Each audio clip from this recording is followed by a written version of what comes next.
저보고 빨리 돈을 벌어서 집안의 보탬이 되라는 말만 하셨죠. 저는 그때 옷에 관심이 있었어서 옷을 만드는 것을 하고 싶었지만 옷을 만들고 싶으면 옷공장이나 가라는 부모님의 말에 마음이 참 많이 아팠습니다. 그래서 소위 비행 청소년으로 방황을 잠깐 했었죠. 그때 만났던 남자친구가 저를 위로해준다고 술을 사주었고 그렇게 하루를 보내게 됐습니다. 아기를 가지고 나서야 엄마에게 말했습니다. 당연히 부모님께서는 노발대발하셨고 자기는 이런 문란한 딸을 둔 적이 없으니 당장 나가라고 하셨어요.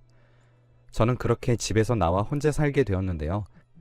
그나마 애아빠네 집에서 그래도 아들의 자식이 뱃속에 있다고 하니 좀 도와주시기도 하고 애 아빠가 아르바이트를 하고 모아두었던 돈이 있어 작은 방에 3달치 월세를 낼 수 있었습니다.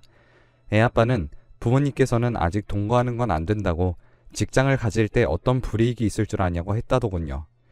그래서 몰래 혼인신고만 하고 나중에 직장에 다니고 안정적이게 되면 그때 같이 살자고 했어요. 그래서 일주일에 2번 정도 저를 보러 오고 그 외에는 부모님과 함께 살고 있었죠. 저도 놀 수는 없어서 동네 수선집에서 일감을 받아다가 집에서 수선을 하기 시작했습니다. 옷을 좋아했던 터라 그전부터 제 옷을 손수 바느질해서 수선하기도 했고 요즘 말로 리폼도 하고 했었기에 제 일솜씨를 보고 칭찬을 받기도 했었죠. 조금씩 돈을 모으나 싶었는데 어느 날 보니 모아둔 돈이 사라져서 애 아빠에게 물어보니까 그 돈을 홀랑 가지고 나가 술값으로 다 썼다고 하더라고요. 그래서 그 돈은 생활비인데 그렇게 가져다 쓰면 어떡하냐고 하니까 이 월세도 자기가 내줬는데 그 정도는 받을 수 있지 않냐고 오히려 적반하장으로 화를 내더군요. 그날 이후 애아빠는 제가 벌어온 돈을 술값으로 쓰는 데에 주저함이 없었습니다. 거기다가 술이 잔뜩 취해서 저희 집에서 자고 가기도 하고 제가 돈을 따로 숨겨뒀더니 돈 어디 있냐며 저를 때리기도 했죠. 내가 이곳에서 계속 살아야 하는 생각이 들었지만 그래도 뱃속의 아이가 애비 없는 자식이라는 말을 듣지 않게 하기 위해 참고 참으면서 하루하루를 보냈답니다. 그러던 어느 날 일을 마친 것을 가져다주고 장을 봐서 오는데 집에서 이상한 소리가 들리더라고요. 그래서 조심히 문을 열고 들어가 보니 글쎄 애아빠가 웬 여자랑 집에서 불륜을 저지르고 있었고 제가 놀라서 그 자리에 우뚝 서 있으니까 오히려 인상을 쓰면서 왜 평소보다 빨리 오고 난리냐고 짜증을 내더니 여자와 같이 집 밖으로 나가는 게 아니겠습니까? 저는 털썩 주저앉아서 펑펑 울었어요. 임신만 하지 않았어도 이렇게까지 비참하진 않았을 거란 생각과 함께 뱃속의 아이까지 미워지더라고요. 배를 감싸쥐고 아이에게 미안하다 말하면서 펑펑 울었습니다. 그런데 그날 이후로 애아빠가 집에 들어오질 않더라고요. 그렇게 시간이 흘러 애아빠가 저를 버렸다는 걸 알게 되었습니다. 저는 어쩔 수 없이 20살 그 어린 나이에 혼자 산부인과로 가서 애를 낳았죠. 병원에서 아이를 낳고 누워있는데 다른 침대에는 남편들이 와서 고생했다고 하기도 하고 엄마가 와서 맛있는 것들을 챙겨주기도 하는 모습을 보니 또다시 눈물이 나더군요. 한참을 울고 나서 전 아이를 안고 엄마가 몸이 부서지더라도 모자람 없이 살 수 있도록 열심히 하겠다고 마음속으로 다짐했습니다.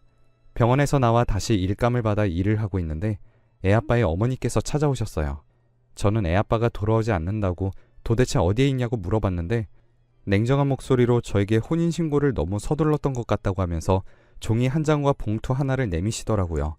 종이는 바로 이혼서류였습니다. 여기에 도장만 찍어주면 이 봉투 안에 있는 돈을 주겠다고, 이 돈이면 그래도 어디 가서 새로 출발을 할 수 있을 거라면서 아들 앞에 안 보였으면 좋겠다고 하시는 겁니다. 저는 어떻게 사람이 이럴 수 있는지, 제 자식인데도 이렇게 마냥 버릴 수 있는 것인지 가슴이 죄어오더군요. 그리고는 딸을 낳은 것 같은데 필요는 없지만 원한다면 자기네들이 데려가서 키우겠다고 합니다. 저는 딸을 보내고 싶지 않아 제가 키우겠다고 했어요. 그러자 미련 없이 그러라고 하시더라고요. 저는 저 집안이 미워서라도 이혼 도장을 찍어주고 싶지 않았지만 그렇지 않으면 아이와 함께 살기 힘들 것을 알기에 어쩔 수 없이 도장을 찍고 돈을 받았습니다. 그리고는 그 동네를 떠나서 다른 동네로 와 자리를 잡았죠. 아이를 키워야 하니 제가 할 수 있는 일은 많지 않았습니다. 전자부품을 끼우는 일감을 받아와서 했는데 몇 시간을 허리를 구부리고 목도 숙인 채 일하다 보니 허리며 목이며 어깨며 안 아픈 곳이 없고 눈도 침침해졌지만 아이와 함께 할 수 있어 꼭 참으면서 일을 해나갔습니다. 밤을 새서라도 납품 기한을 맞추니 기업에서도 제게 조금 더 단가를 줘서 일할 수 있게 해주더라고요. 그 소식을 듣고 동네 아주머니들이 자기들도 할 수 있게 해달라고 해서 저까지 5명이서 같이 일을 하게 됐습니다. 처음에는 아줌마들이 잘 못해서 시간도 오래 걸리고 제대로 못한 것도 많아 제가 일일이 다시 하느라고 더 하느라고 힘들었지만 시간이 갈수록 저희들은 공장들 사이에서 꽤 신용 있는 사람들이 됐죠. 하지만 아이가 점점 자랄수록 이것으로 먹고 살기에는 조금 힘에 부치게 됐고 제 사정을 알게 된 동네 미싱 공장 사장님이 저에게 아이는 집사람이 봐주겠다고 했다면서 대신 월급이 좀 적게 나올 텐데 그래도 일할 생각이 있다면 일해보라고 하시더라고요. 저는 그저 감사한 마음에 그곳에 일을 하러 다니게 됐습니다. 그 공장에 다니면서 저는 아이를 학교에 보낼 수 있게 되었고 사모님께서 아이를 봐주시지 않아도 되자 월급도 다시 오르고 저는 아이와 함께 둘이서 살 수 있을 정도로 돈을 벌게 되었습니다. 그렇게 딸이 고등학교에 올라가게 되니 걱정이 좀 생겼어요. 바로 딸아이의 대학 등록금과 결혼 자금이 문제였죠. 저축도 꾸준히 해오긴 했지만 아직 한참 모자랐습니다. 그래서 공장 일이 끝나면 수선 일을 받아서 부업으로 일을 하기 시작했어요. 다행히 제 수선 실력은 동네에서 조금 소문이 나 있어서 조금씩 수선 일이 들어왔습니다. 그걸 알게 된 미싱 공장 사장님이 제게 다른 사장님을 소개해 주시더라고요. 수선집 사장님이셨는데 공장보다 기본 월급은 적지만 수선을 한 개수에 따라서 월급을 더 주신다고 했습니다. 저는 매일매일 늦게까지 일을 해야 했지만 더 저축할 수 있다는 생각에 힘이 들지 않더군요. 딸은 제 어미가 고생하며 산다는 걸 알아서인지 대학교에서도 장학금을 타려고 열심히 공부했고 저는 그런 모습이 한없이 기특하고 사랑스러웠어요. 아이에게 신경을 그리 잘 써주지 못했는데도 착하게 잘 자라준 것과 크게 아프지 않고 건강하게 자라준 것에 정말 감사했습니다. 그리고 딸은 휴학 한번 하지 않고 대학교를 졸업해 바로 취직까지 성공했죠. 정말 사춘기 없이 제가 신경 한번 쓰지 않게 잘 커준 자랑스러운 딸이었습니다. 그런데 딸아이가 결혼 문제로 절 속상하게 만들 줄은 정말 몰랐어요. 딸이 26살이 되던 해에 제게 결혼을 하고 싶다고 하더라고요. 저는 상대가 누구냐고 물었죠. 그랬더니 자기보다 14살이 많은 사람이라고 했습니다. 띠동갑하고도 2살이나 많은 사람이라니 오히려 저와의 나이 차이가 6살로 더 적더군요. 대체 무슨 생각이냐고 딸을 타이르기도 하고 혼내기도 했는데 딸은 딱 한 번만 만나보고 말하면 안 되냐고 애원을 하더라고요. 딸아이의 간곡한 부탁에 그 사람을 한번 만나보기로 했습니다. 사위 될 사람을 만나기로 한 날 집 안으로 들어오는 모습을 보니 꽤 큰 키에 까무잡잡한 피부를 가진 사람이었습니다. 얼굴은 평범하게 생겼지만 그렇다고 너무 순둥한 사람 같아 보이진 않았죠. 무슨 일을 하는지 물어보니 자동차 정비소에서 일을 한다고 하더라고요. 정비소는 본인의 것이라고 했습니다. 딸이 일하는 회사 근처에서 정비업을 하고 있는데 딸이 정비소 앞에서 넘어져서 무릎이 까지고 스타킹이 올이 나간 것을 보고 가게 안으로 데리고 와서 소독약을 주고 자기가 스타킹을 사다 준 것을 계기로 알게 됐다고 했습니다. 그 말에 성품은 착한 사람인가 보다 싶었지만 일단 나이가 너무 많았고 사람에겐 기술이 제일이라고 했지만 그래도 안정적인 벌이가 있는 사람과 만나게 해주고 싶다고 생각했기 때문에 저는 계속해서 그 둘의 결혼을 반대했어요. 그 사람은 제 생각을 이해해주는 것 같았습니다. 아무래도 살아온 인생이 저와 비슷하다 보니 이해가 빠른 것 같더군요. 하지만 제 딸은 저에게 조금도 질 생각을 하지 않더라고요. 어느 날은 그 사람이 무릎까지 꿇고 잘하겠다고 자기도 도둑놈처럼 보인다는 사실을 잘 알지만 그만큼 더 잘하겠다고 하는 겁니다. 집안일도 반반 나눠서 하고 절대 딸을 힘들게 하지 않겠다면서 제게 빌기 시작하는데 그래 한번 믿어보자 하고 결혼을 허락했어요. 사위에게는 부모님이 없었기 때문에 저와 나이 차이는 많이 나지 않았지만 저를 어머님처럼 따르겠다고 하더군요. 결국 사위와 저, 딸 이렇게 셋이서 생활하게 되었습니다. 다행히 사위는 성실한 사람이었어요. 딸이 임신을 한 후에는 딸이 먹고 싶다는 것은 새벽에도 일어나서 그게 무엇이든 사와주려고 노력했거든요. 왜 때문인지 몸이 약해서 주의를 해야 한다는 말에 사위는 자기가 집안일을 하겠다면서 저에게도 쉬지 말라고 자기가 집안일을 다 도맡아서 하더라고요. 그런 모습들을 보고 있자니 점점 사위를 더 믿게 되고 진짜 가족으로 받아들일 수 있게 됐습니다. 이제서야 제대로 된 가족을 이룰 수 있게 되었다고 생각했고 과거에 힘들었던 일은 이제 좀 내려놓을 수 있을 것 같았죠. 그러던 어느 날 그날따라 유독 수선 일이 많아서 휴대폰도 제대로 보지 못하고 일을 하던 중이었습니다. 저녁이나 돼서야 사람들과 같이 밥을 시켜 먹으려고 하면서 핸드폰을 봤는데 부재중이 수십 통이 와 있더라고요. 전부 사위에게서 온 것이었죠. 저는 불길한 예감이 들어 사위에게 전화했습니다. 그러자 사위가 울부짖으면서 딸이 사고를 당해서 지금 수술실에 들어갔다고 하길래 저는 곧바로 병원으로 향했죠. 수술실 앞에서 사위가 눈물을 흘린 채 앉아 있었습니다. 얼마나 운 것인지 눈이 퉁퉁 부어 있더라고요. 대체 무슨 일이냐고 물어봤습니다. 딸아이가 딸기가 먹고 싶다고 해서 같이 과일 가게로 향하고 있는데 가는 길에 아이들이 뛰어오느라 제 딸아이를 못 봤는지 제 딸아이를 밀쳤다고 했습니다.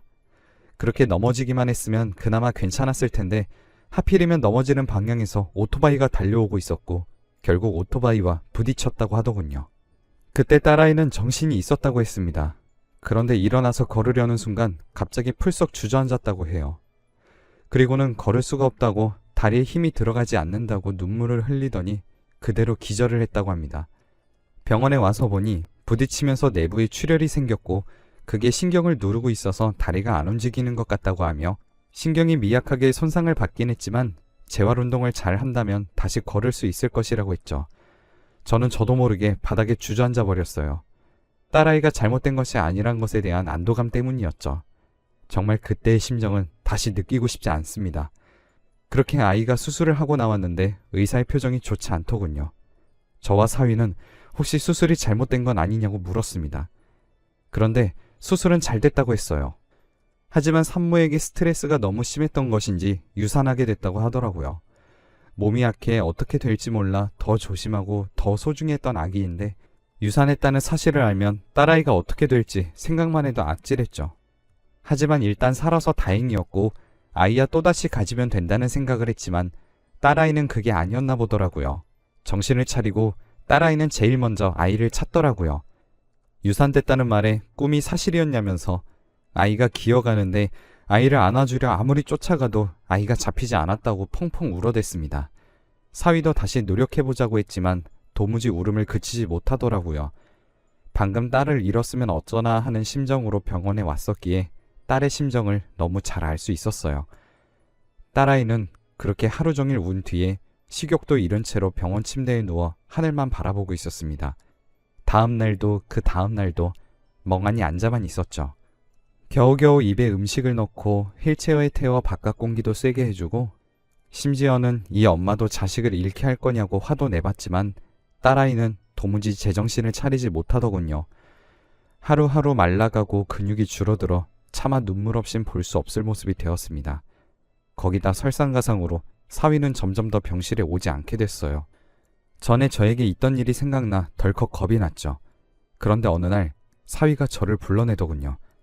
그리곤 제가 어떤 미친 짓을 하더라도 장모님께서 저를 꼭 좀 믿어주셨으면 좋겠다고 하면서 며칠 뒤부터 일을 벌릴 거라고 하더군요. 저는 그동안 사위가 딸에게 했던 것을 생각해서 믿어주겠다고 했습니다. 그리고 며칠 뒤 딸의 병실을 찾아갔는데 딸이 비명을 지르는 소리에 깜짝 놀라서 병실 안으로 들어갔습니다. 간호사도 놀라서 안으로 들어오더라고요. 당장 오늘이라도 죽어도 괜찮다는 듯 모든 것을 내려놓았던 딸의 눈동자에 분노의 눈빛이 아른거리고 있었습니다. 간호사는 딸을 한번 살펴보더니 다행히 이상은 없는 것 같다면서 병실을 나갔어요. 대체 무슨 일인가 싶었는데 사위가 병실 안으로 들어왔습니다. 그러자 딸이 핸드폰 화면을 사위에게 내밀더라고요. 그곳에는 낯선 여자와 함께 나눈 대화 내용이 있었습니다. 불륜 사진과 함께 차마 보기에는 힘들 정도의 남사스러운 내용들이었죠. 사위는 핸드폰을 뺏어들더니 딸을 무표정하게 바라보며 말했습니다. 내가 아무리 옆에 있어도 당신은 내가 도움이 되질 않지 않냐. 그날 이후로 날 한 번도 바라봐주지 않고 나를 위해 건강해지려고 노력해주지도 않는다. 나도 참고 이해하려고 했지만 이제는 너무 힘들고 지친다며 그 사람 곁에 있으면 위안을 얻는다며 말을 하면서 왜 허락 없이 남의 핸드폰을 뒤져보는 거냐며 최악이라고 딸아이에게 자기 핸드폰을 뺏어들고는 그대로 병실로 나가더군요. 그 모습에 딸은 사위를 쫓아가려고 침대에서 내려왔지만 신경에 상처가 났는데도 재활운동을 전혀 하지 않아 힘없이 그대로 넘어져 버리더라고요. 저는 딸을 잡아서 침대에 앉혀놓고는 사위가 향한 곳으로 달려갔습니다. 사위는 저를 보고서도 병원 앞에 세워져 있는 알 수 없는 차를 타고 떠났죠. 저는 너무나 허망했습니다. 제 남편도 저를 버리더니 이제는 딸까지 이런 일이 생겼다는 사실에 제가 다 잘못한 것 같았거든요. 딸은 엄마 팔자 닮는다는데 이 모든 것이 제 탓인 것 같아 딸에게 죄스러웠습니다. 하지만 한 가지 마음에 남아있는 게 사위가 자신을 믿어달라고 한 말이 혹시 무언가 하려는 것일까라는 생각이 들더군요. 또 한편으로는 바람핀 것을 이렇게 무마하려고 제게 미리 선수친 것은 아닌가 하는 생각도 함께 들어서 머릿속이 혼란스러웠어요.